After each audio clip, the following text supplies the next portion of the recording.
j'accorde la parole au sénateur à vie ou à son représentant.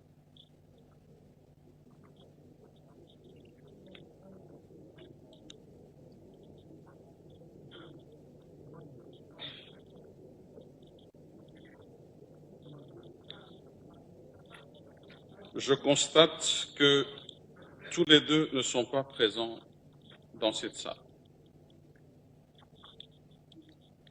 Nous poursuivons donc la procédure telle que prévue à l'article 200. Les chasses à l'homme judiciaire dont sont victimes les Maniémiens. À titre d'exemple, nous pouvons citer les cas suivants.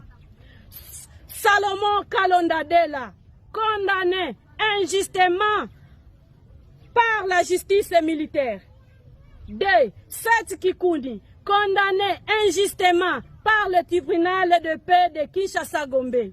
Bernard Takaïche Ngumbi, arrêté injustement par le parquet près la cour de cassation. 4. Matata Pogno Mapon, poursuivi injustement avec ses immunités parlementaires et risque d'être condamné par la Cour constitutionnelle, du reste incompétente pour juger un ancien Premier ministre.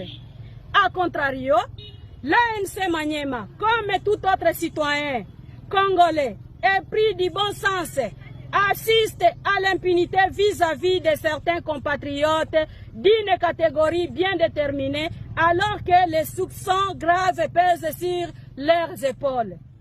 Nous pouvons citer, à titre d'exemple, le détournement de 126 millions de dollars du projet de construction de l'aréna de Kinshasa par M. Nicolas Kazadi.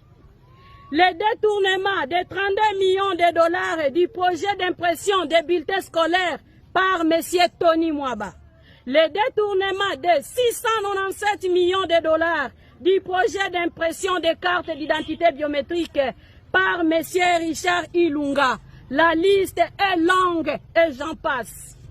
Cette façon de procéder donne l'expression comme si la République appartient à une tribu quelconque ou à une catégorie de Congolais bien déterminés.